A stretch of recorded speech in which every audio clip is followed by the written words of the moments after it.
반갑습니다. 사주팔자를 학습하고 나서도 제대로 감명, 통변이 되지 않는 경우가 정말로 허다합니다. 그것은 사주팔자 공부가 잘못되었기 때문이고 그 방향성이 잘못되어서 그러한 것입니다. 삼명명리 이론으로 통변을 하게 되면 차라리 이론을 습득하는 것이, 즉 사주팔자를 통변할 때 필요한 요소와 요점들을 외우고 이해하는 것이 더 어렵지, 통변은 그렇게 어렵지 않습니다. 아주 기본적인 것은 그러합니다. 물론 아주 세밀하게 들어가게 되면 상당히 어려움과 시간이 필요할 수도 있지만은, 그래도 일반적인 측면에서 사주 감면 통변은 그렇게 어려운 것이 아닙니다. 이번에는 세 번째 시간으로 사주 최상을 어떻게 결정하는가, 그리고 운세를 어떻게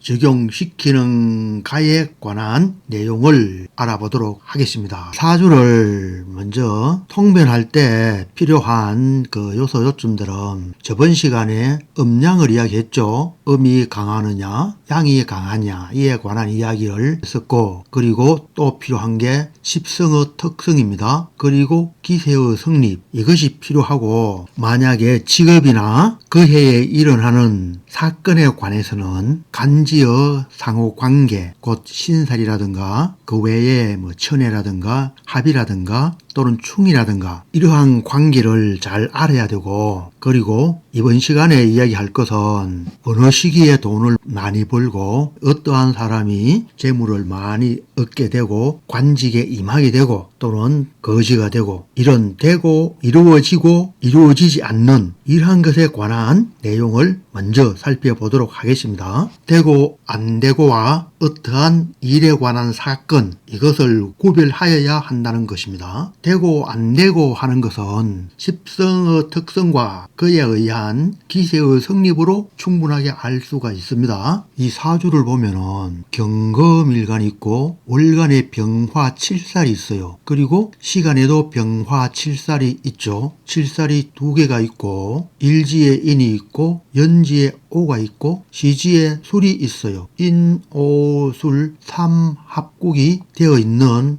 그러한 사주죠. 화국을 이룬 그러한 사주라고 말할 수 있겠습니다. 그러면은 관살이 상당히 강한 사주죠. 사주 최상에서 관살이, 그러니까 칠살과 정관성이 사주 최상을 완전하게 장악하였습니다. 그렇죠. 그리고 또 연간에 무토 편인이 있는데, 이 편인은 진토와 술토와 임목 걸록지를 좌했고 또 오중어 기토도 있죠. 그래서 관살성에 대비될 만큼의 인성이 있죠. 결코 약하지 않죠. 그렇잖아요. 관살성도 강하지만 인성도 약하지 않습니다. 그렇잖아요. 술, 진, 인중에 무토, 오중어, 기토. 그래서 이 사주 최상은 신약한 일간이 관살에서 인성으로 흐르는 기세가 성립되었다는 것입니다. 흔히 요즘 이야기하는 말로 관인상생이 된 사주라고 할 수가 있다는 것입니다. 만약에 관성은 강하고 인성이 약하면은 관인상생이 되지 않습니다. 이 사주에 의해서 관살성이 너무 강한데, 만약에 인성이 진토가 또는 술토가 없다면은 인성이 약한 거죠. 이러면은 관인상생이 안 된다는 것입니다. 관성이 인성을 생할 수 없습니다. 관성이 너무 강해서 토가 말라 비틀어 터지게 됩니다. 그래서 생이 안 되는 것입니다. 그렇지만 이 사주에서는 인성과 관성의 세력이 비슷하잖아요. 비슷하면은 관인상생이 되는 것입니다. 그리고 재성은 인중어 간목이 있고 진중어 을목이 있죠. 재성도 약하지 않죠. 그러나 식상성은 진중어 개수가 있어서 약하잖아요. 그리고 일간금은, 즉 경금은 술중어 신금밖에 없잖아요. 그리고 진월은 금이 휴수가 되는 그런 월이 되기 때문에 일간의 경금은 상당히 허약하죠. 그래서 이 사주의 운세를 보면은 인성과 관살성이 강하잖아요. 그러면은 인성과 관살성이 강한 그러한 운은 좋지 않습니다. 초연에 관성과 인성이 들어온 운이죠. 이러한 운은 사주 원국에 있는 관성과 인성을 너무 더 강하게 하기 때문에 좋지 않다는 것입니다. 그렇지만 신유술 해자축으로 흐르면서 약한 일간을 강하게 하고 또 해자운으로 흐르면서는 식상성이 들어와서 강한 관살성을 제어하잖아요. 이러할 때는 비교적 좋다는 것입니다. 여러분들이 실제 사주를 임상하여 보세요. 격국이나 신강약이나 단순하게 따지는 것에서 벗어나서 필자가 방금 이야기한 이러한 원리로서 사주를 감명하여 보세요. 그의 70%는 맞게 될 것입니다. 오행십성은 두루 건강하게 되어서 중화가 되어야지만 다 좋게 이루어지게 되는 것입니다. 그리고 관살성과 인성이 강한 이러한 사주의 특성은 관인의 기세가 되는 것입니다. 관인의 기세는 어떠한 특성이 있냐면 관성은 조직, 규정, 규칙, 카리스마가 있어요. 카리스마라고 하는 것은 조금 못된 것이죠. 그리고 인성은 일종의 도장이기 때문에 권력입니다. 그리고 인정하고 또는 보호하고 성인하고 그런데 상당히 소극적이고 우유부단하고 살짝 인색한 면이 있습니다. 능동적이기보다는 수동적이라는 말이죠. 그래서 이러한 사람은 충성심이 강한 그런 사람이 된다고 하겠습니다. 조직에 순응해서 자기 권력을 잘 활용할 수 있는 그런 특성의 사람이 된다고 하겠습니다. 즉 성격적인 특성이죠. 이 성격적인 특성이 1차적으로 직업이 될 수도 있습니다. 세부적인 직업에 해당한다고도 또한 할 수가 있겠습니다. 사주는 중화를 이루어야 하는데 어느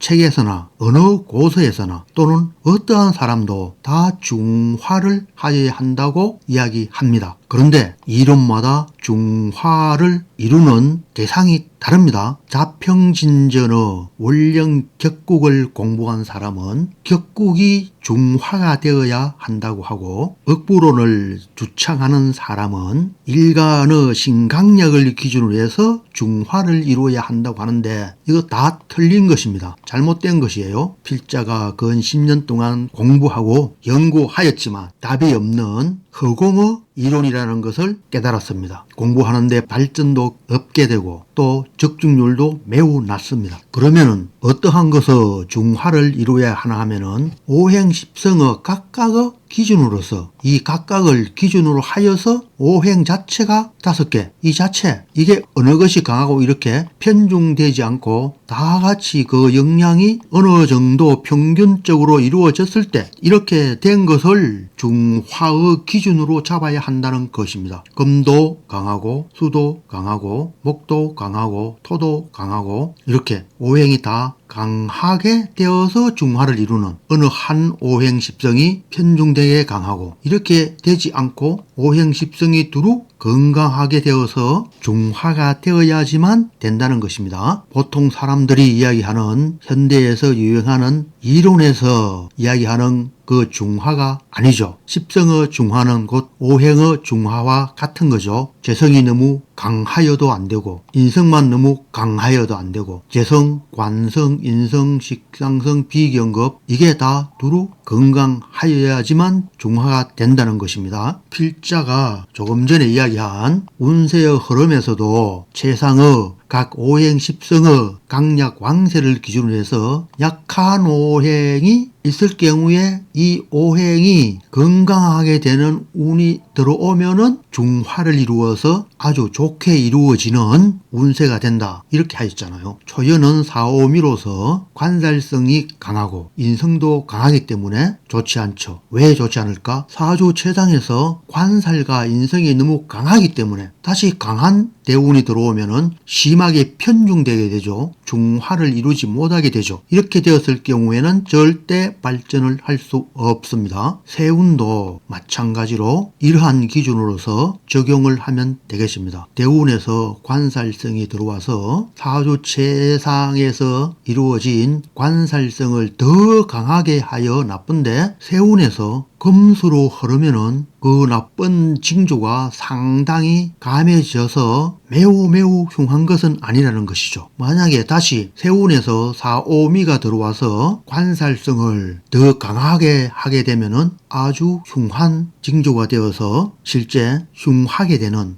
그런 삶이 되게 되는 것입니다. 여러분 이렇게 사주를 추리하면은 기본적으로 되는 것입니다. 실제 임상하여 보시면은 아실 겁니다.